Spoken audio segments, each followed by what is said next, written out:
Hi, welcome to Off Script. I'm Zach Lewis. And I'm Dr. Draper. Today on the show, we're talking about The Matrix 4. It's finally here. We're going to talk about it. It's on HBO Max. If you haven't seen it, this will be a spoiler-free review, but excited to talk about what's going on in this exciting new vision from Lana Wachowski. We're going to talk about The Power of the Dog on Netflix. It's getting some Oscar buzz. It's a Western you might have heard of, starring Benedict Cumberbatch. It's something we're talking about, and we're going to talk about it towards the end of the show. We have some news about day and date releases following the pandemic. We finally got some aggregated data on whether or not releasing a movie in theaters at the same time as on streaming is a good idea. We're going to talk about that in the middle of our reviews, in the middle of our show during our Death of Cinema segment. Before we get to all that, the news. And first off, a little bit of personal news. My co-host sounds much deeper today. You got a bit of bass in your voice, Andy. What's going on? Yes, that's true. I am just recovering from having the COVID, which I got for Christmas. That was my Christmas present. I started having symptoms the day before Christmas, and yesterday was my last day of isolation. I got through it. It wasn't too bad, but it definitely stuck around for a long time. I had symptoms for about 6 or 7 days. You still have taste and smell? Yeah. I think so. And I'm also still has this lovely deep voice, thanks to lots of congestion. Honestly, yeah. Listen, there's a silver lining everywhere. It's not a bad voice. Any hot tips for anybody out there if they get COVID? Stay home, eat chicken soup. What's your I stayed at home. I rested. I played a lot of chess online. Drink plenty of water, eat a lot. So what's really wild is everyone's symptoms are very, very different. Mine were, I had a lot of headache. I had a lot of sneezing. I was dehydrated for the first 3-4 days. I could not drink enough water. Really? Initially. Yeah. And so and everyone I've talked to has different, some more severe, some less, so you just, you don't know. I had a bit of a sore throat while I was in Houston over the holiday, and I definitely was like, I think this is COVID. This is it. Everyone in my life was like, you don't have a fever, it's fine. So I didn't go get tested, but for 3 days I felt crummy, and I'm like, I guess I'll never know, or maybe I'll get it at some point. Fine. I don't know. Anyway, I'm glad you're feeling better. I feel weird that you're doing the show because I'm not sure your voice needs it, but I'm glad you're here. Let's talk about movies. First things first, at the box office, Spider-Man is continuing to crush it. This might be, I've seen something about this being the third biggest film of all time or something the other day. I mean, it is crushing still. Soars past $600 million domestically. And we got some updates on Kingsman and The Matrix as well. Andy, what do you know about this story? Yes, so now Spider-Man, like you said, continuing to crush it, is now the 10th biggest film in history, and it's over 600 million domestically and 1.3 billion worldwide. And it's the first movie in the pandemic era to reach $1 billion. Usually things like James Bond and the Fast and Furious franchise would have reached that number, but none of those did, and Spider-Man has been the first one as well. So it's a big deal, and it continues to. I mean, people are talking it might end up, hitting the 2 billion mark. Yeah, it's bananas how well this movie's doing. I'm still surprised. Even though I went and saw it, I've seen it actually twice now. I just watched it again this last week. I even though I've paid the price of admission more than once, and know other people that have loved it and gone and seen it and talked about it, I'm still just baffled that it just feels like it swung out of nowhere, right? We had super movies coming out before Spider-Man. We had Shang-Chi, we had Eternals, we had Black Widow. Those movies did pretty good. Really good, even in some cases, regarding the pandemic economy and where movie theaters have been and ticket sales. But this is just lightning in a bottle. I mean, my God, I'm still baffled looking at the numbers. Additionally, Sing 2 did really well from Illumination Entertainment, made just under $20 million in a couple of weeks, I think, here domestically. That's across the world. No, it's not across the world. I don't know. Encanto did pretty good, even though that's on Disney Plus, available free now as well. You should watch Encanto. That's a surprisingly pretty good flick. And Matrix Resurrection and The Kingsman both did okay, right? Kingsman a little under 5 million. Yeah, they're both underperforming. Matrix Resurrections. Yeah, it's not that as we know, is also available on HBO Max. So that's also hurting its revenue. Mm-hmm. So, movies are, I guess, in a unique space. We talked about this last week, kind of between Spider-Man, or in the middle of Spider-Man, like the idea that movie theaters are. Andy, I'm getting caught in a loop here. Hold on, dig me out of this, please. Well, so things look People only really, go see big stuff now. That's the yeah. deal. Yeah, There is kind of a hidden darkness behind this story, and that's that.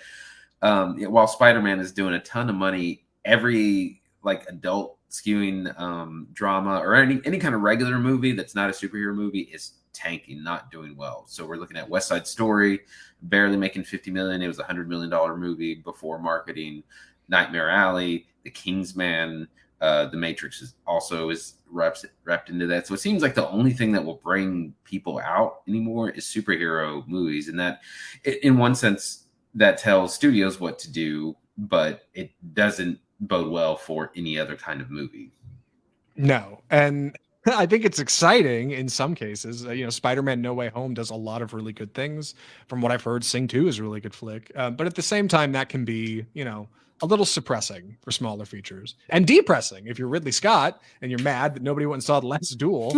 Those phones, you're on your phones. It's millennials on their phones that are the problems. Yeah.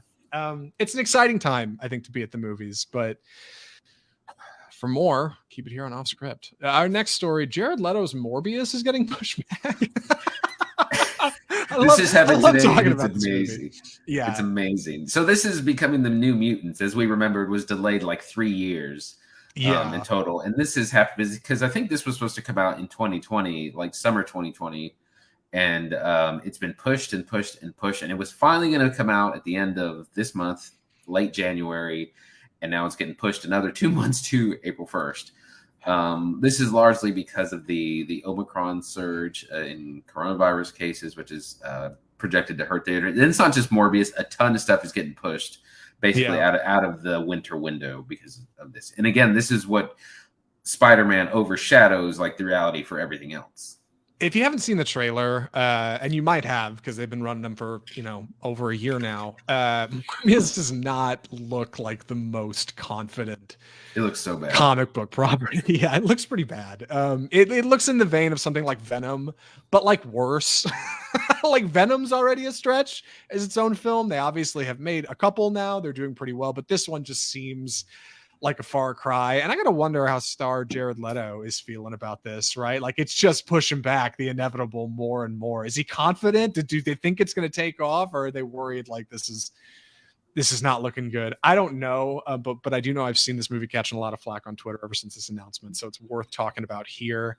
A lot of stuff has been pushed around, and Morbius is just a small part of that, and that's been a little surprising as well. I think, here I think I've got my finger on the pulse of cinema and talking about Spider-Man being a surprise to me, and then other movies getting pushed around also being a surprise to me. It shows that I don't, but Morbius is one of like a lot of films that have been adjusting and shifting ever since bigger films they thought were going to do well, like West Side Story, have fallen off. Like suddenly big theaters and big production companies are afraid their movies are not going to pop. And Morbius, I think, it falls a little bit in that category. Obviously, it's not an Academy Award contender yet, but it needs a little bit more juice, and maybe shifting it'll help, Yeah, I mean, I think when theaters as a whole are doing better, then even less popular movies will do better.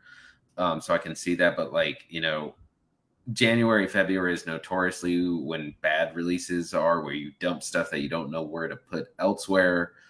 And like I said, the COVID surge is affecting a lot of this too. There's going to be a lot fewer people going to theaters. Yeah, and that's not awesome. And I don't honestly, real quick, Andy, how read up are you on that? Can you give us a little bit of a unofficial update? But on the progression? I did see that we had like 1 million cases in one day. Yeah, that's awesome. Recently. So it's pretty. Yeah, so I can see why theaters are going to move it, because it's bad right now. And everyone, like over the last 2 weeks, like over Christmas break, everyone and their mother got COVID. Like I know like 5 people who got COVID personally. I shouldn't laugh. It's not including funny. myself. I might have got it. Yeah, Jesus. I thought I had it for a couple days. I still might have. Like I'm not even sure. You know, it's not awesome. Wear your masks, folks. You know, and if you're afraid of going to the theaters, tune into Off Script, and we'll tell you all about all about what's happening at the movies. With that, we should move into our first review. Andy's graciously agreed to take the summary on this. I'm very excited to talk about this. I worry we might run long talking about this, so I'm sorry. We might. I guess we don't really have any spoiler disclaimers technically, right? Like, but this is a tough film to talk about, so right. We'll be as careful as we can. Yes. With that, Andy, please take it away. The Matrix Resurrections. So this is the latest follow-up by director Lana Wachowski, who was, of course, instrumental in the original Matrix and the following 2 films. This is coming some 21 years after the first film, 17 years or so after the second and third, which were released in 2003. It's been a while. So where do we find ourselves? So in a kind of opening act, we find Neo is again, played by, of course, Keanu Reeves, is trapped in the Matrix. And but he doesn't really know it, and they have him set up as he's a game designer, and they've essentially turned his life into a video game. It's very meta. This big game that he's created is called The Matrix, and it's basically his life.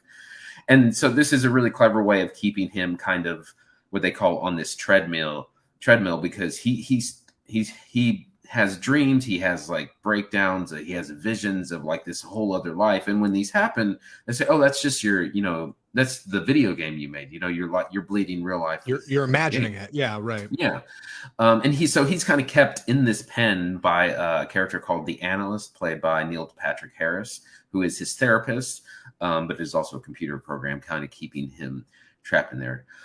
We also meet the crew of a new ship called the Nemesis, and a bunch of new characters led by Bugs, played by Jessica Henwick. She has seen Neo in the Matrix. She knows he's in there, and she's like, we have to get him out. We have to rescue him. Which, being the first act of this, they do. We know this from the trailer. He gets out, and the real story then is the rescue of Trinity, who we find is also still alive, still trapped in the Matrix, and she also needs to be rescued. And that's all I'm going to get into plot-wise. This movie is very, very different from what came before it. It's, like I said, it's very meta. It's very self-aware. Mm-hmm. It's commentary a lot on the current state of film, of nostalgia, of reboots, reruns, a lot of that. While also being we get a lot of Matrix fun stuff. We have fight scenes and shootouts, all those things. The other thing this movie does is it introduces a lot of new lore and new story and lots of new things that have happened within the world of the Matrix, which are really important. And there's a lot to get into. So that's our setup. Zach, what'd you think? So The Matrix Resurrections has been divisive. If you've seen reviews, we talked about it a little bit, I think, on our last show when we were talking about anticipating it. It has a unique score on Rotten. It's currently at a 64% as we're recording this, which is, that doesn't seem good. But what's important to remember about the middle of Rotten Tomatoes, right? The closer you get to 50 is the more divisive a film is. People either like it or they won't. And this is one of those movies. And in a really interesting twist, something I didn't see coming, what I thought would otherwise be a typical remake or reboot or nostalgia cash grab actually turned out to be something really unique.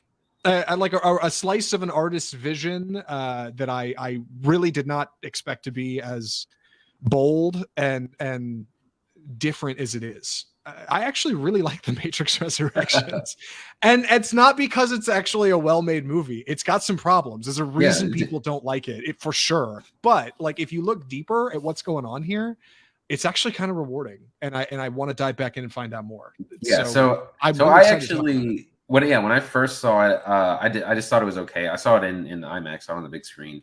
I thought it was fine. I liked it, but it was just kind of okay. And then I sat and thought about it some more, and I've actually watched it 2 more times. So I've seen it a total of 3 times in like a week. And I've come to really, really like it. And there's a lot of really interesting things that are going on and that are attempted.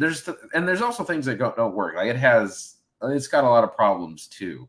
But I have overall like come to really like it. Yeah, Lana Wachowski returns to write and direct The Matrix 4. The previous Matrix films were created with her sister Lily Wachowski, Lana and Lily. Now it's just Lana, and I looked into it a little bit to find out where this kind of came from, because it's odd that we get a Matrix reboot, right? Like, I mean, there's lots of reboots out there, but The Matrix just seems like one of those things that was pretty close-ended, right? Like, it doesn't seem like we need a new one. Warner Brothers is big on cash grab reboots. It's just strange that now in 2021, in the age of reboots, here comes The Matrix, right? And what does that mean? And Lana Wachowski created this film almost as a response to that idea. A while back, it came out that Warner Brothers had kind of planned to make this with or without her and her sister. And they were kind of approached as, hey, if you wanted to do another Matrix, what would you do? Okay, well, Warner Brothers is thinking about doing one, and we own the property. So what do you think? You're either on board or you aren't. And Lana Wachowski took the reins and said, okay, yeah. If now's the time to make another Matrix movie, then I'm going to do it. It's our thing that we made, and like I want to be a part of that. Lily Wachowski fell on the other side of that. They had recently had their parents both pass away within like 5 weeks of each other, and the two of them were handling that grief differently. So Lily Wachowski ducked on the project. She didn't want to return to the characters, but Lana thought, no, I can make art here. There's something unique that I can produce. I say all of that to say that The Matrix Resurrections is not in so much like a nostalgia cash grab as much as it is like a critique of nostalgia cash grabs. Very clearly in the writing, in its very plot, like in its very inception. And that's kind of rad, because The Matrix has always been a meta commentary about society, right? That's what it was in 1999 when it came out. It was this commentary on cyberpunk and the internet and like information, what it means to truly exist. And in this weird way, like it still kind of is. And it fits the time that we're in right now in 2022 now, but 2021 when I watched this.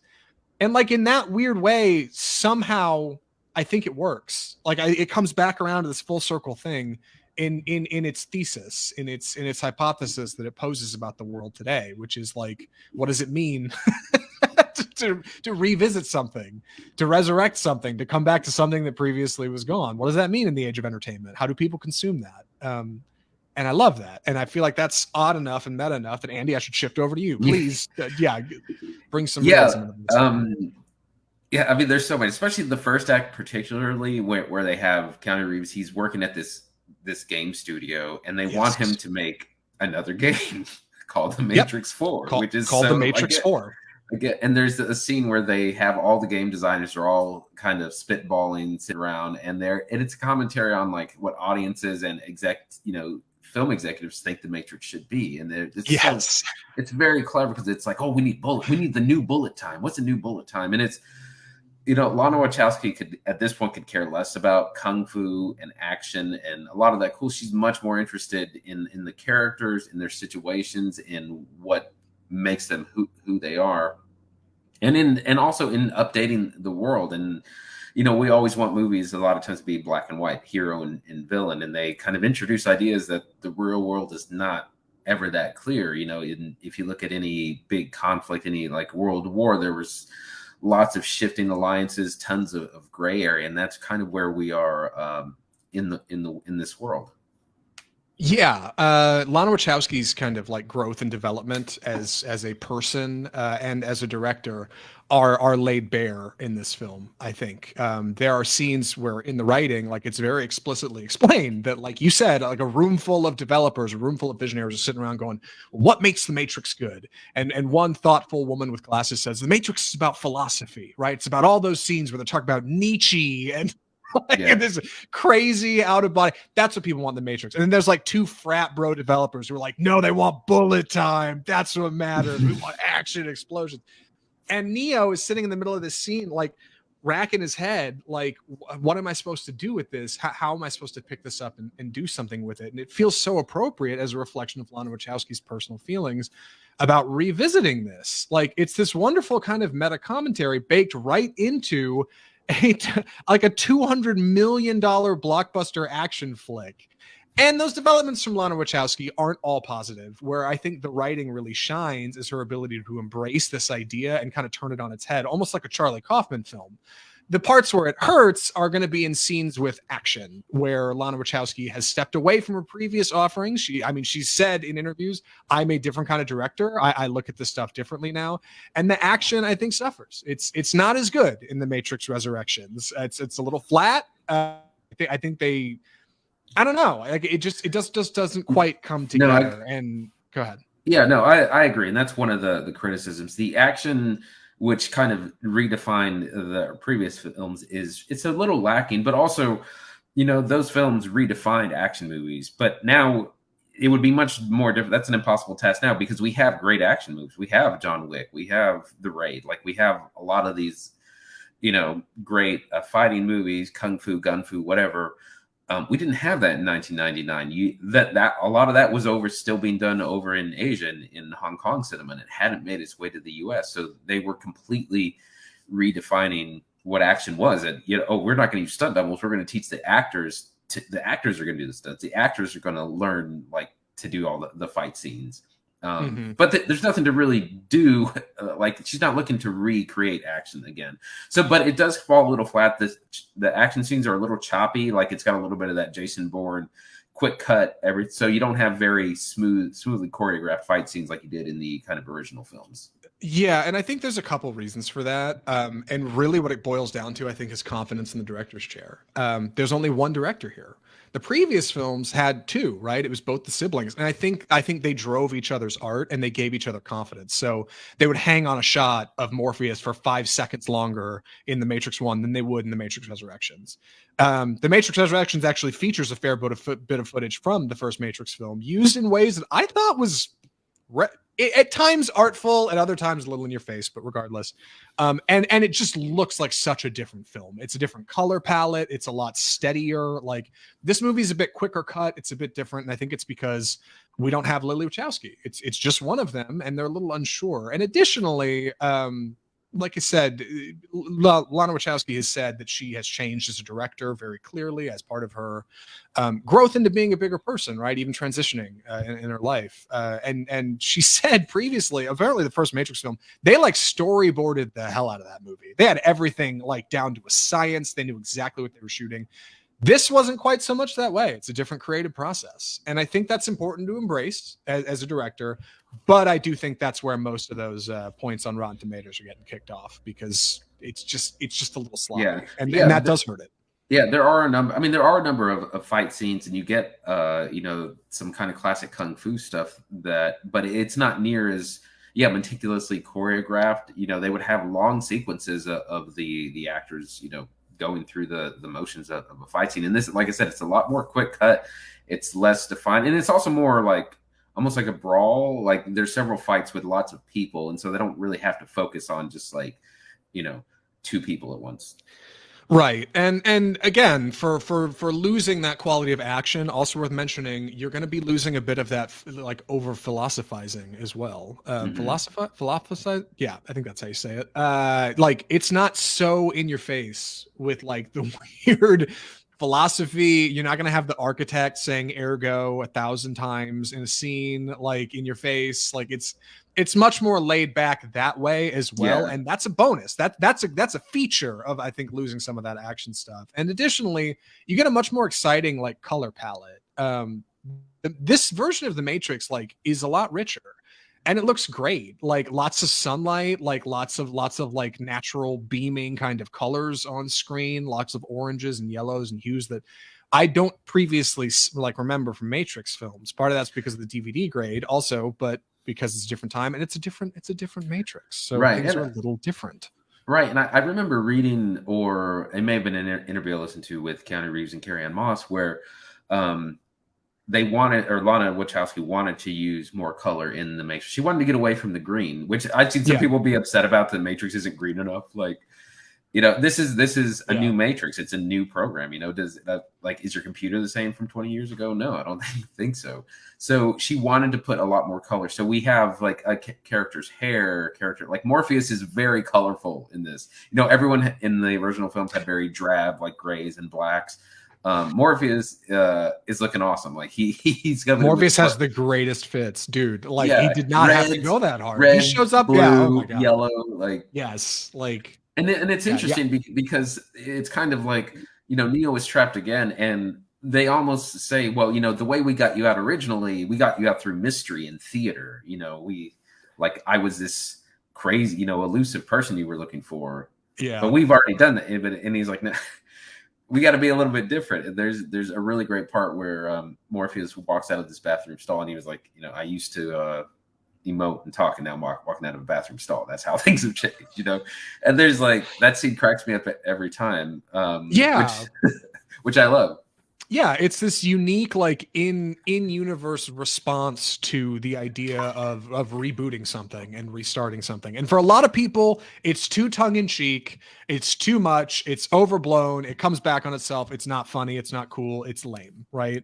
I don't feel that way. I don't think Andy feels that way either. Like nobody else is doing this, right? Go watch Ghostbusters Afterlife. Like that is basically a shameless cash grab reboot. And I like Ghostbusters Afterlife. Like I thought it was a fine movie, but like that's kind of what people expect these days. And then there's this. Like this entire film, I didn't know where it was going. I wasn't sure what was coming. Like most of this movie is a bit of a surprise. It does turn into a bit of almost like a bit of a heist film at one point, because you're trying to heist your way into moving around the Matrix efficiently. The first film, in a way, was like that, right? Morpheus and friends trying to get Neo out of the Matrix, and now that shift to Trinity is different, but I think that's welcome, right? Like we definitely don't want the Force Awakens. Like you don't just want an exact reboot of the Matrix. That's what I was gonna say. People like we particularly complain about how much Star Wars refuses to ever do anything new and relies so much on nostalgia, and then we finally get a movie that doesn't rely on nostalgia, and people are upset. But I mentioned that there's a lot of lore. That's a good thing, but also I think one of the other criticisms I have is there is so much going on. Like this hits the ground running. Like there is so much dialogue. Yes. Kind of like the opening scene is kind of a recreation of the opening scene in the original Matrix. And Bugs, played by Jessica Henwick, is like she's British, has a British accent, and she's like saying lots of stuff that's really important, but it's kind of hard to understand. This feels like 3 movies in one at times. Yeah. Like there is so much going on in each section of it. It's kind of hard to keep up with, and that's like I said, I think that's something that is difficult to deal with. You could have simplified it, but I also appreciate them putting a lot in it. It's true.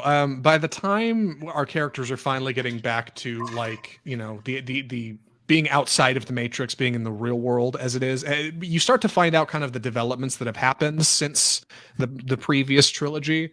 And a lot of those are smart. Like they grow the world in smart ways, right? Like we're not just going to Zion again, and we're not just fighting Sentinels. Like the world's changed a little bit. Like technology has shifted. Alignment of certain machines may not be so anti-human anymore, right? Like there's a really cool there's a really unique technology now available to bring programs essentially out of the Matrix into the real world in this kind of like reverse fashion. That's kind of neat. Like that stuff kind of works.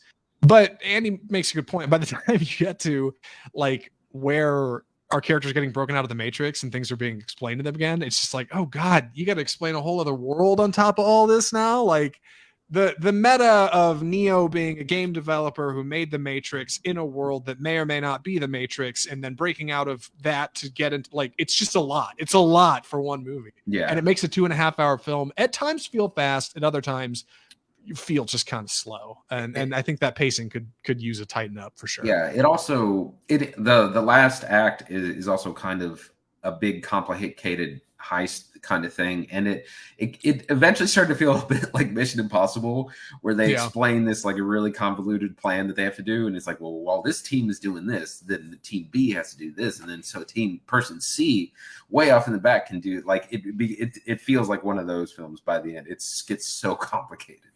Yeah, it really does. It does get overcomplicated, and that's that's maybe a good spot to start to bring things around. Like the Matrix Resurrections has problems for sure. Like there's a lot about it that can be frustrating, especially if you've got high hopes coming off like the previous trilogy. But I think where it works is in its like ideological presentation of a reboot, right? Like in a way, it answers that in kind of the perfect fashion for the Matrix. It comments on what that means and what that is, and how we engage with that technology and entertainment now. And like the first Matrix did that too. It just had better cinematography and it had better action. And this isn't rated as high as the Matrix on Rotten, but it's definitely higher than the Matrix 3. Like, and it's almost as high as the Matrix 2. Like, this is a pretty fine Matrix sequel, all things considered. I think people just got really stoked to see what was next, and they came in with the wrong look. Yeah, well, like Mark Kuramoto often says, you know, enjoying cinema is a lot about what you bring to it. So if you bring a lot of kind of certain expectations and they're not met, then you're only going to disappoint yourself. It's like this has been compared a lot to The Last Jedi, which I was like, I love The Last Jedi, so I think that's great. That's a lot of good critique. That's not bad. Again, a lot of people don't, but they don't because they expected something completely different. So we kind of have that same situation here. I think expectations. I don't know. You're right. I think it's a management of expectations thing. Yeah. At the same time, I don't understand like how, you know, it's not like they made this heavily marketed. They didn't make this like a big event film like you know, Star Wars or Spider-Man. It seemed like they kind of held back on the marketing a little bit, and you know that's fine because it's not that, they knew it wasn't going to be that kind of event film. Right. And like somehow that leaves me feeling like it does its job in a way that I didn't expect. And like if I can go to the movies now and see something like I didn't expect and be taken on a ride that like I wasn't sure where I was going, like that's a good time for me. That's a fun time at the movies. Not for everybody, but uniquely for me. One more thing, because we didn't address some perforesses. Almost everybody in these movies. Yeah, almost everybody in these movies. Really good. Yeah, I had a lot of fun with Yahya Abdul-Mateen II. Jessica Henwick is actually really cool as this new character. I thought she was fine. Neo and Trinity are uniquely. I feel like it shows that they show their age. And I'm not sure why that is. I don't know. I guess they've just been both doing their own things. That Keanu Reeves and I mean, they're both in their 50s now. Yeah, What do you expect? I don't know what I expected. They're fine. Keanu Reeves feels a little offbeat in a couple scenes. That bathroom scene you mentioned earlier, his reaction to Morpheus is like almost comedy. Like it's really odd. I'm not sure what he's going for all the time, but I feel like there's a lot of humor in this movie, and some of it is like literal, like borderline slapstick comedy, and like I think that's another thing. Like that's not something you expect in this kind of film, and so it's like it really throws you off. No, and the old Matrix films had that too. Like there's a lot of subtlety in those films if you kind of go back and watch little subtle reactions from characters, and this obviously is not so subtle, but I think it's worth another watch. Yeah, and maybe I could get another swing at that stuff and see what I find. It definitely helped to rewatch with subtitles. I would imagine. Yeah, definitely. Any other thoughts or recommendations? The theater experience versus HBO. I mean. Well, to continue with performances, the new crew we meet are a lot of fun. I wish we had more time with them. We said Neil Patrick Harris also, but then I wanted to get to a character, a familiar character played by Jonathan Groff. I love Jonathan Groff. Who I don't think this is a spoiler. Who plays Agent Smith? Smith is back. Uniquely, and he has been reskinned. Hugo Weaving, he wanted to do it, but there was a scheduling conflict, and he wasn't able to get on board. And so they reskinned the character, which is really interesting because when you think about it, these are programs; they can look like anyone. And so Jonathan Groff, he actually initially plays Neo's like supervisor or boss at the game development company they're both at, and he's kind of keeps his thumb on him, applies the pressure, keeps him in line. Yeah, that's right. And he's eventually revealed to be Agent Smith, and it's a really interesting performance because he's not doing Hugo Weaving, he's not doing Agent Smith from previous films. He's a new man, a new program, his own person, and it's really different. And that's one of the updates I like. Like he calls him Tom instead of Mr. Anderson, right? And it's it was I really enjoyed his performance, and I hope he's yeah. back. I appreciate that you brought that one up. So I love Jonathan Groff. Jonathan Groff is delight. Jonathan Groff, you would know him. He played the original King George in Hamilton. He's the one on Disney Plus. That's him. He is Kristoff in the Frozen films, and he is. I forget his name in Mindhunter, David Fincher's Mindhunter on Netflix. That series, he's the main character in that as well. Lots of Broadway experience. He's great, man. I love Jonathan Groff. So he's a lot of fun in this as well. Like I'm glad he's getting some attention. I shout out to Andy for pointing him out. Yeah, Jonathan Groff's awesome. I would have brought him up myself, but his character in the film is a little exculpatory, so I didn't know if I wanted to get into that. But I'm glad you stumbled over that landmine for me, Andy. He's great. Any other thoughts or recommendations? I think I'm ready. I'm not sure anybody's going to be surprised. Andy, would you recommend The Matrix Resurrections? Yeah, I would, especially for fans of the film. It's definitely, you got to be familiar with the specific in the first film, but help to be really familiar with the world of The Matrix. And I mean, I had a lot of fun. I've watched it several times. It does have some issues. It is a little bit too long. There's a ton going on. It's like an exposition dump constantly. A lot of new ideas, new lore, but it's a lot of fun. And if you can watch it again, like I said, at home on HBO Max, and kind of catch a lot of the extra stuff, I think you'll like it. So I really enjoyed it. And yeah, I would definitely recommend. I would recommend it as well. I definitely was hesitant to watch this. I'll be honest. Like the runtime was intimidating, and I had just gone and seen Spider-Man again, and I was like, I don't know if I want to jump in, go to a movie theater. So being able to watch it like on HBO is huge. If you're unsure about The Matrix, if you're thinking, well, they seem to really like it, but it's really long. What if I'm not into it? Like, watch it at home, right? Take a break in the middle, do laundry, like take an intermission if you want, like take it at your own pace. Like I totally recommend this movie. I think it's really cool. I think a lot of people might watch it and not like it, but just don't go in thinking, oh, this with an open mind. Yeah, a faithful recreation of The Matrix. That's never what it was supposed to be. Like from the very beginning, it is very clearly not supposed to be that. So, well, the other thing is like people don't actually want new movies. A lot of times, they really just want to somehow experience the original movie. And or just turn it up, which is what I think the sequels did. You know, The Matrix Reloaded has everything is turned up to 11, like the philosophy, the action, everything is, you know, kind of turned up as much as it could be. And it's like we've already done that. And Lana Wachowski is very much interested in doing things, and she doesn't care. She doesn't care. She doesn't care what audiences want or like. She doesn't care what the film executives want or like. She cares about being an artist and making her vision. And you know, I think that's what an auteur does, right? Mm-hmm. Like that's ultimately a good thing. I don't know. I'm a fan. As a person who watches a lot of movies, like I think The Matrix Resurrections is something really unique. It's not a perfect movie by any means, but like I'm a fan. Before we move on to our next segment, really quick, Andy, I just got sent an article by a listener of the show on Twitter. Do you want to talk about this real fast? What is it? Is it breaking news? See the stream. Yeah, breaking news. Golden Globes take place without celebs, press, or audience in attendance. What? This isn't surprising because they actually hadn't. They didn't have TV rights with anyone. They didn't have a platform to do these awards. Yeah. So, you know, how would you have celebrities or anyone on if you don't have a way to broadcast? Yeah, the 79th Golden Globe Awards set for next Monday, which is what, 6 days from now. We'll highlight the philanthropic efforts. There'll be no red carpet, no celebrities, no members of the press or audience members in attendance. What are they doing? Are they renting a hotel ballroom? Like, it's gonna be a live stream. It's gonna be a live stream.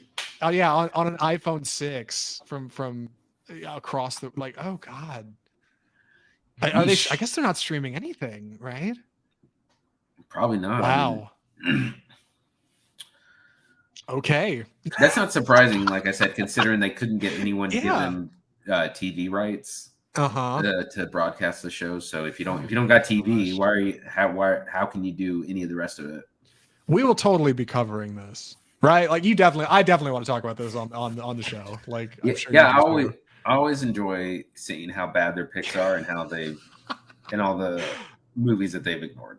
Oh my gosh. This is great. Jamal, thanks for sending this to us on Twitter. I appreciate it. If you want to send us stuff, at Offscript Film Review on Twitter, Facebook, Instagram, YouTube, mail at offscriptfilmreview.com. Send in correspondence. We'll talk about it. Thanks, Jamal. With that, we should move on to our, oh God, I've done a poor job of hiding this, not being very theatrical. Our Death of Cinema segment, right? In the middle of every episode, we like to take some time, or most episodes, to talk about things that are affecting the industry, right? Like maybe things that are hurting the box office or helping. But typically in our Death of Cinema segment, we're here to talk about things that are killing cinema, of course, right? So with that, Andy's got it. Andy, you want to take this segment away, please? It's time for the Death of Cinema. So we're going to be talking about the great experiment that was the day and date streaming that we got during 2021, which is officially over. That was only mostly a year-long thing, headed mostly by HBO Max and Warner Brothers, which is, I guess, considered to be a failure at this point. But it was, you don't know until you try, and it was a big experiment. And to recap, that just meant that films were going to be released in theaters and on HBO Max same day, same bat time, same bat channel, and that you could watch at home or you could go to a theater. What this mostly showed is that there was just huge drop-offs in box office revenue going into the second week. You might have a good first week, like Black Widow had a good opening first week at the theater and being on Disney Plus, but then the second week, huge drop, like 60%, 67% drop off. And that's been consistent for every film, no matter how big or small or mediocre. They mostly all had huge box office drop off, showing that this isn't really a good strategy for films. It's very expensive, especially looking at the money something like Spider-Man made, and then thinking back that Wonder Woman was released around the same time, Christmas, and it was available on HBO Max. So they probably lost loads and loads of money even on that. But it still changed the industry there. This is still a practice that we will see from time to time, and it's changed a lot, specifically the theatrical window, which is now 45 days, at least for HBO Max and Warner Brothers. A film will be in theaters for 45 days and then be available on HBO Max. Zach, what are some thoughts? Oh gosh. Okay. Well, first off, I'm glad that people have seemed to have made it clear to studios like they want to have the choice of where to watch stuff, right? I want to either pay a premium and watch it at home or pay the standard price of admission and go to see it at a theater. I think that's good. I think that's pro-consumer, that's pro-competition. That's what this whole capitalism thing's all about, right? Like that's how we do. That's how this works.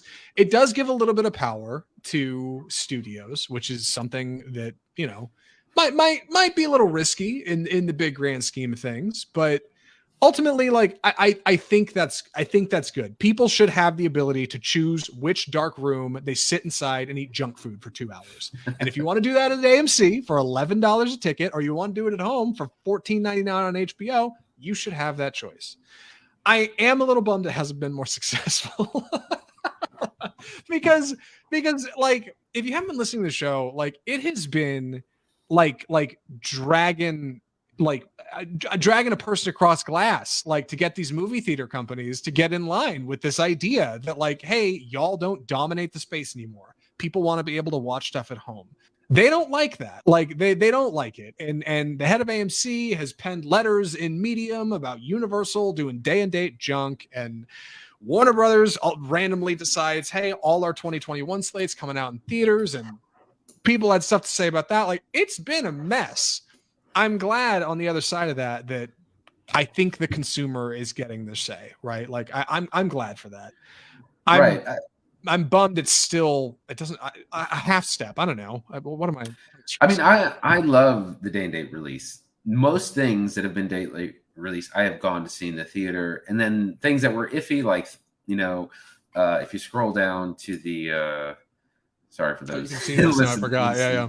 But there's some if you look at the HBO films, a lot of these are great films, like, you know, Dune, Godzilla vs. Kong, Suicide Squad, Wonder Woman 84, The Matrix Resurrections. Like a lot of these are things that like I gotta see that in the theater. But then there's a whole lot of these that I no way would I have gone to see it in the theater. Things like Space Jam, the New Legacy, The Little Things, In the Heights, King Richard, like Malignant. These are True. things that I probably just wouldn't have gone. So I was really glad that I had the option.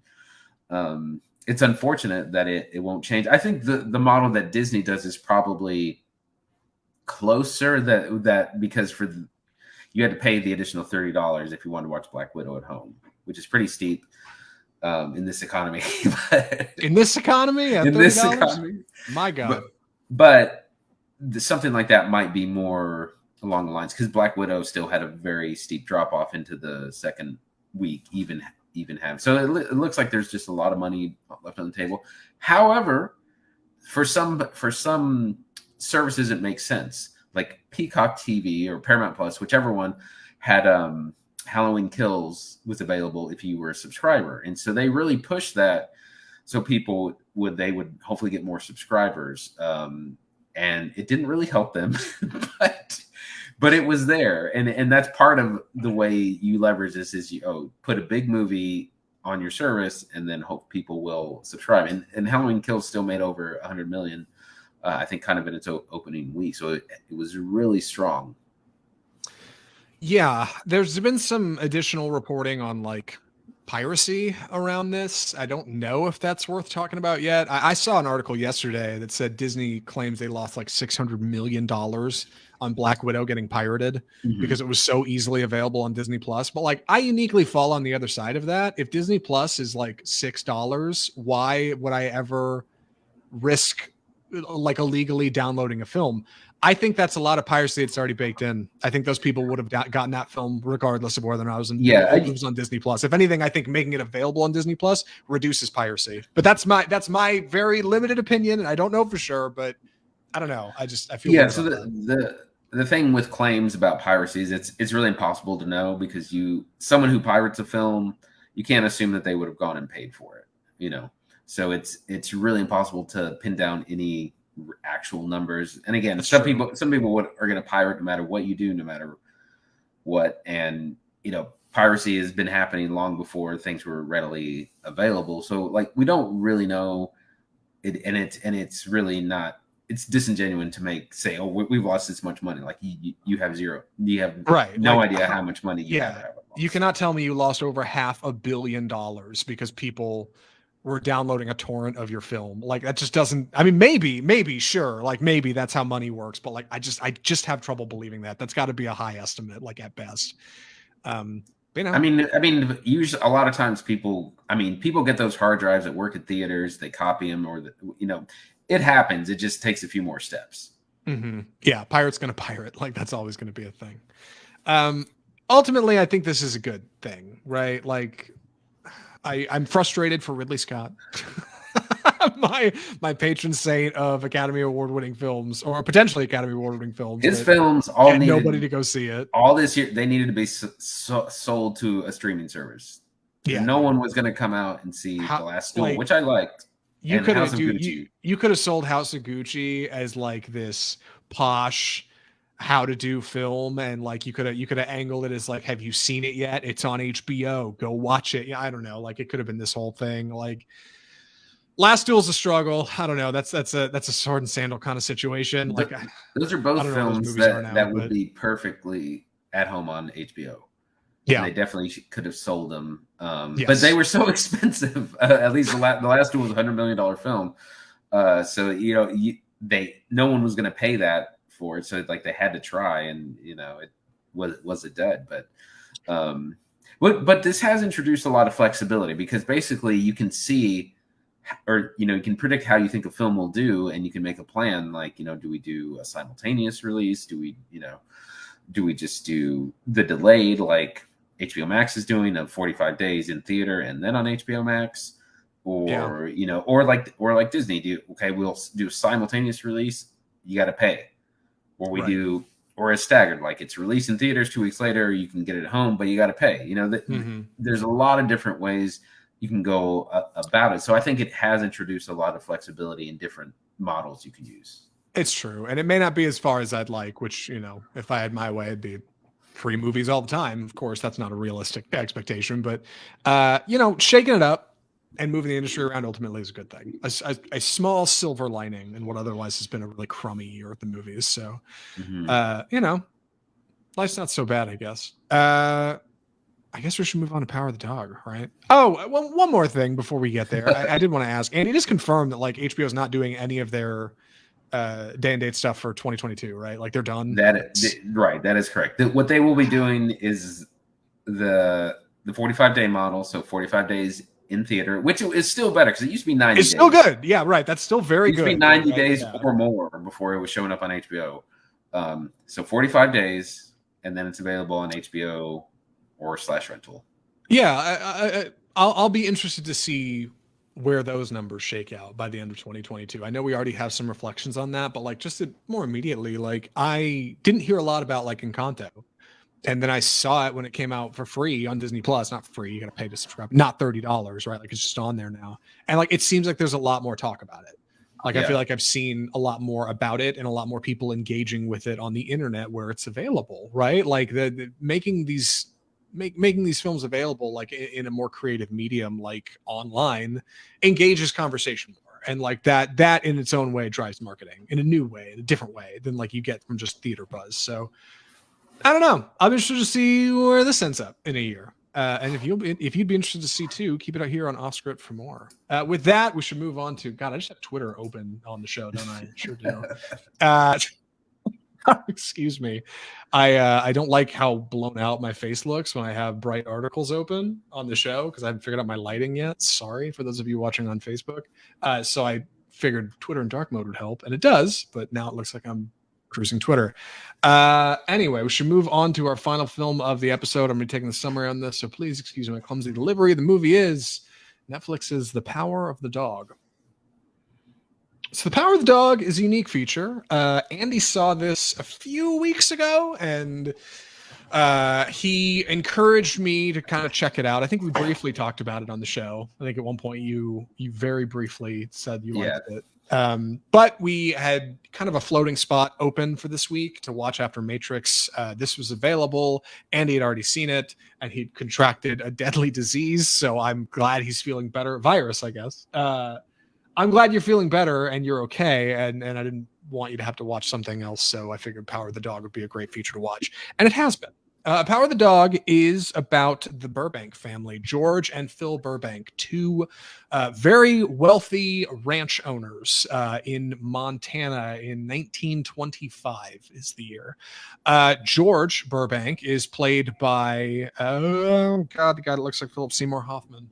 What's his name? Jesse Plemons. Jesse Plemons, thank you. Who is a bit of a business side of the ranch, huh? He's kind of chubby. He's a bit of a soft boy, but he handles the money. That's his thing, and kind of the mansion. Phil, his brother, played by Benedict Cumberbatch, is the rancher side. This man is all cowboy, right? Rubs mud on himself and takes a bath in the river. Doesn't care, right? He's 110% cowboy. George Burbank is lonely and looking for love, and he marries the local inn owner, played by Kristen Dunst. Her and her son move into the Burbank house, and Phil Burbank, the rough and tough rancher, doesn't take a shine to them as much as he'd like. But living out there, all of them together, their family develops in some unique ways, and their relationship, it sometimes turns charming and other times insidious. The movie is on Netflix. It is 2 hours long, and it's a unique feature, and I'm excited to talk about it with Andy. Andy, what did you think of The Power of the Dog? So I had heard really good things about this, and I started it, and it moves really slow. And I stopped it after like the first act. It was about the first half hour or so, because it was really boring.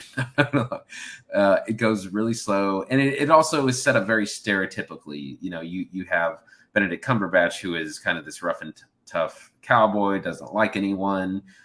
You have the introduction of Rose and her son as well. It's very effeminate. And so it looks like it's going to be a certain type of movie. And so like I actually stopped it at that point and didn't come back to it. And then someone else told me that they'd seen there, like, you have to finish it. You like, it gets so good. So I was like, okay. So I gave it another shot and continued on. And I really grew to like it. It is very challenging to get through.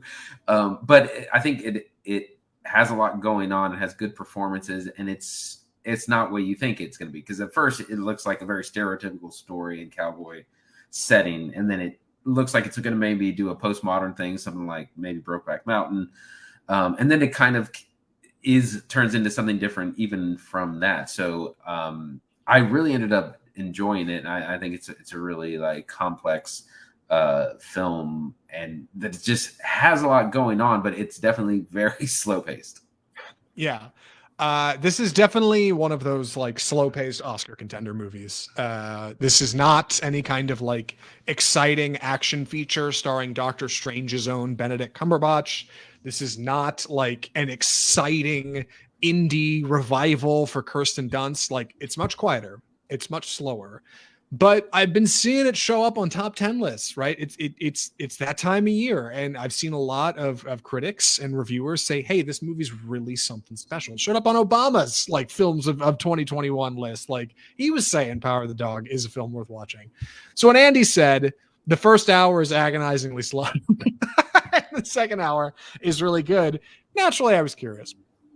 And that's a relatively apt description of what's happening. Really, the whole movie is slow, and the whole movie is kind of methodically paced, and it's telling a story that's very subtle. It's based on a book written by Thomas Savage, and it's so subtle at parts I felt like I had to get on Wikipedia and be like, what is happening in this film?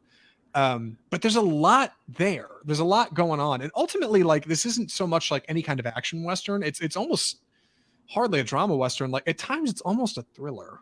It's got this really fascinating soundtrack that I think is worth talking about. Johnny Greenwood. Can you weigh in on that at all? I mean, yeah. The soundtrack is by Johnny Greenwood, who famously did the soundtrack for There Will Be Blood, and other big films. And he has a very unique approach to making soundtracks. Like, it's not like John Williams where you have themes and melodies. It's very modern, very what we would call 20th century. A lot of just like, it's almost like structured noise to kind of accompany what's happening, because it's a lot about like feeling and, like you said, tension, thrilling, thrills. And lots of droning kind of tones, but on period appropriate instruments, so violins and like a fiddle, and at times looking at these like big wide landscape shots out in Montana, it feels almost like you're watching like The Shining. Like, you have these creepy overtones just like constantly creeping over the film. And the Burbanks seem like relatively, normal Montana guys. They're wealthy, like they have a nice family. Their parents come and visit at one point. But like, there's just this air of like, what's the term? Doom?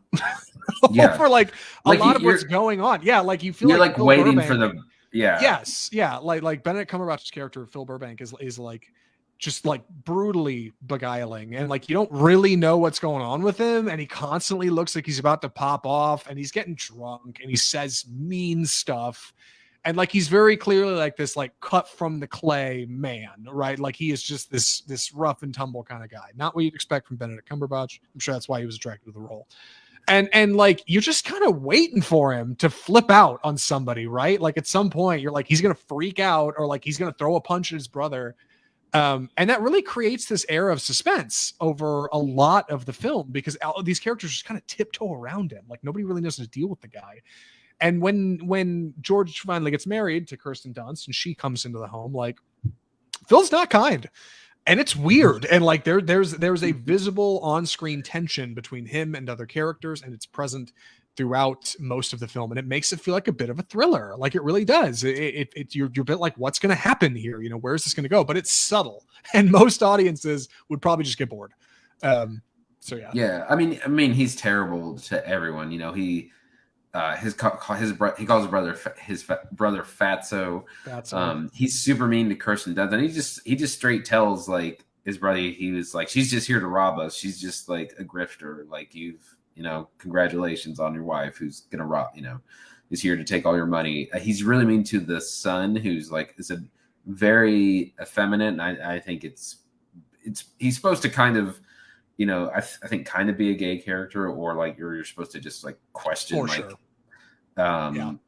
And so you think he is also very mean to, and you think he's gonna like flip out on him. And again, it set up a lot of things that you've seen stereotypically happen in lots of movies, but it goes in very, very different directions. Right. Like you don't have your characters, you think of a Western film, you expect a lot of, kind of tropes, right? You're going to have your characters galloping on horses over big landscapes, probably going on some kind of journey, or there's some kind of hero that's ridden to town that's going to save the townsfolk from Black Bart and his gang of ruthless thugs, whatever. This has none of those things. It's pretty much one setting.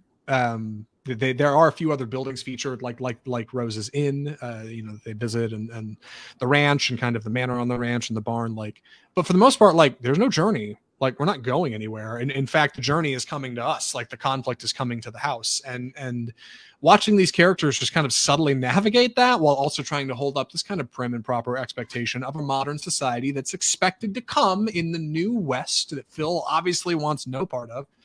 Creates some tension on screen. Phil is not invited to dinner at one point because he won't wash up, and he refuses, won't do it. I'm not going to be that way. He fears this kind of modernity, and Rose's son, Peter, who's kind of a unique kid. He wants to be a doctor. He kind of is a part of that. He comes into the house and he wants to talk about science and dissect a rabbit, and Phil's like, I don't want anything to do with these people, you keep waiting for something to happen. And it makes for a very satisfying third act. Yeah, yes, it absolutely does. Like you said, it sets up a very, like you said, a trope, a stereotypical, the way you've seen a ton of movies set up, and it goes in very different directions. Eventually, Phil, Benedict Cumberbatch character, actually kind of begins to take Peter under his wing a little bit. It kind of turns like you don't really expect their relationship to become what it does. And there's also Kristen Dunst kind of becomes, she gets stressed out and she starts drinking, and it kind of gets out of control for the other half of the movie. Definitely. It definitely gets out of control. But eventually it really becomes more about Phil and Peter, but not in a Brokeback Mountain kind of way, which is what I thought this was going to go to. But it's completely not that. No, it's difficult. It's just difficult to kind of say without saying. Yeah, it's a unique feature that kind of plays with your expectations. Like you kind of expect, it's going to be, some kind of Western featuring Benedict Cumberbatch. He looks like a messy, filthy man in this movie, which he is, by the way, constantly covered in sweat and grime. My God. It's called The Power of the Dog. It's going to be aggressive, right? Something's going to happen in here that's like aggressive. Not really. No, all that aggression is under the surface, and like that subtlety, like those small things, the look that one character throws another character across the room without saying a word, like that's the stuff that I think critics really fall for. That's the stuff that people really like in this industry, that watch a lot of movies. Those subtleties are exploratory, and they invite something new. They invite the audience to participate in their own way and perceive things, that you may read as one thing and somebody else reads as another. It makes the movie exciting, makes it fun to talk about, but it also makes it a challenge to recommend to mainstream audiences, because a lot of people don't go for that, right? Like they don't want subtlety. They want Vin Diesel to blow stuff up. They want Spider-Man to swing in and save the day. Like that's the good stuff, I wanted to talk about another character we haven't mentioned, kind of looming person called Bronco Henry. Yeah, who is a deceased person who is referenced and apparently was instrumental in teaching Phil. What's the brother's name?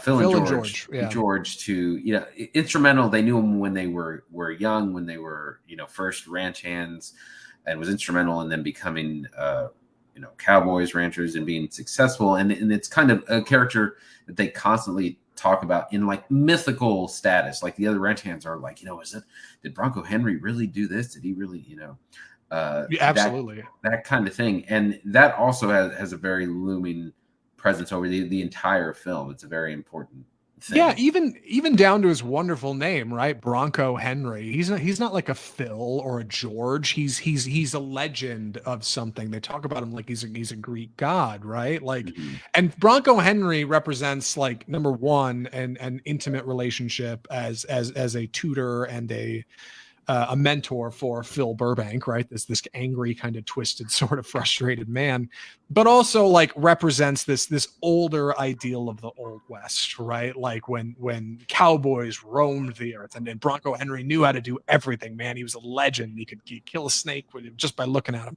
Like, that stuff is gone, right? That's gone by the old wayside now. And it's 1925, man. Like, science is on its way in. Kid wants to be a doctor. Like, things are up in the air. It's not that way anymore. And like, there's a visible frustration coming from like Phil's very being, right? Like his character, that like he's being pushed outside and he's left outside with the cattle, right? He's not good enough for people in suits in their modern society. Mhm. And it's exciting. Like that creates tension in a unique way. Like that makes him an interesting, multifaceted character.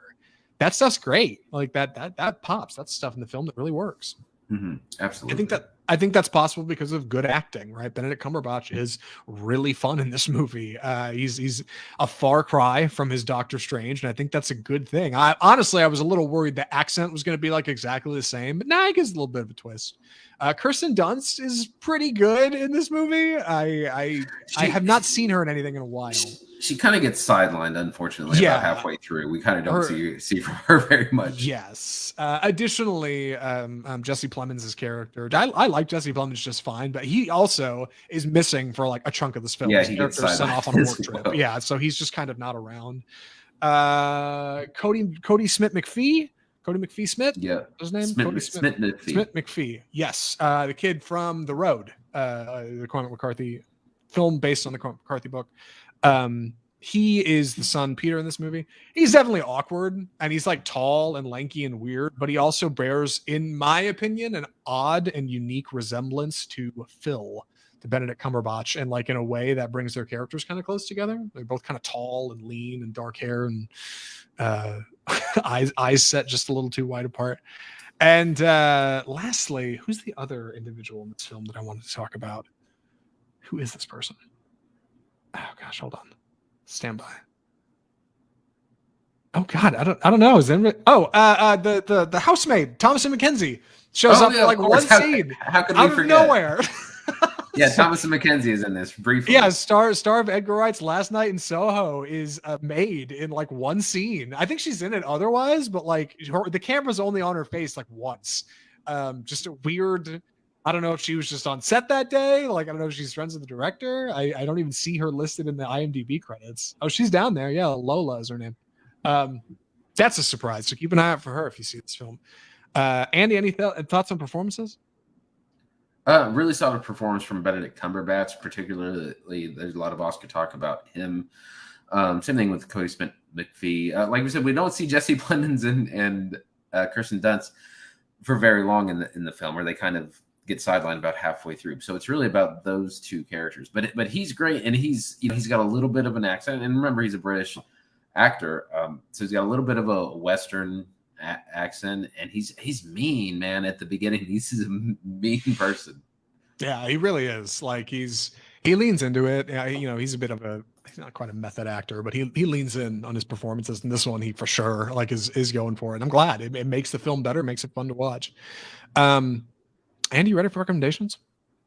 I think I'm there. Andy, would you recommend The Power of the Dog? I would, with caveats, for fans of bold cinema.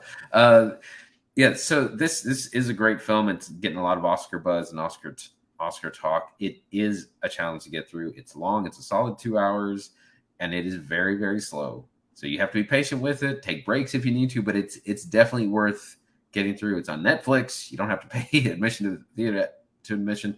But I would encourage everyone to get through it if they can, because it's it reminds me of Phantom Thread, which I hated Phantom Thread, but I'm glad I saw it because I was glad to be able to talk about it, because it is like a deep and complex film.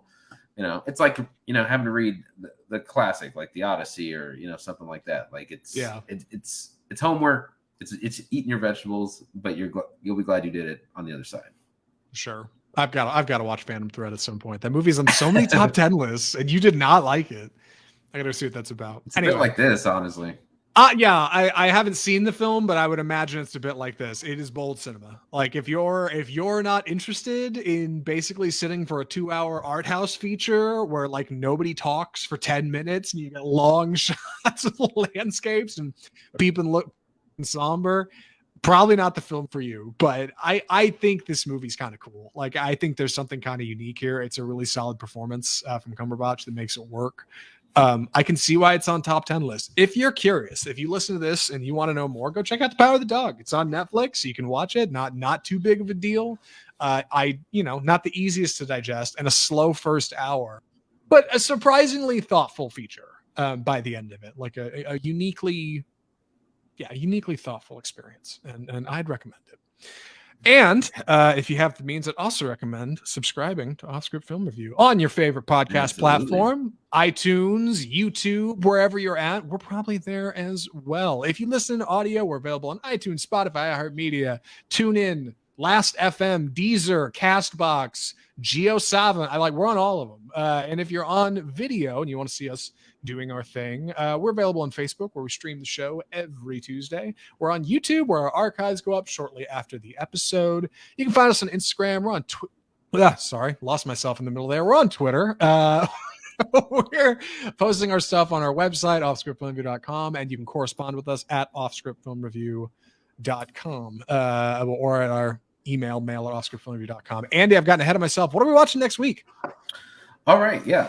So not anything new, even though we're into 2022. We're catching up on some 2021 hot releases. We're going to be looking at The Tragedy of Macbeth, which is in theaters, I think, actually only for another 10 days, and then it will be available on Apple TV Plus. And also Licorice Pizza, which is Wes Anderson's latest indie drama, which I've been hearing good things about. These are both theatrical releases at the moment, so you'll have to get out to see those, but that's what we're going to be covering next week. I'm excited to see both of those. I'll be honest, right before we started the show, I said, Andy, what do you want to watch next week? And he pitched both of those. And I was like, are there actually screenings in Dallas? There are. So we should be able to see both these films, God willing. And I'm happy to report on both of them, especially because we're going to do our top 10 list soon. We were actually supposed to do it today. I'll be honest, I didn't have it together. I'm still working on it. And I'd like to see both of these. Both of these might be on the list. I don't know. Those both seem like confident films. But tune in next week for Tragedy of Macbeth, Licorice Pizza, and a top 10 of the year. Going to be a red letter episode. Lots of good stuff. So come back and check us out. Subscribe to get the new episode delivered straight to you as soon as we're done with it next Tuesday. I think that wraps the show. From all of us at Offscript, the home of bold cinema, I'm Zach Lewis. And I'm Dr. Draper.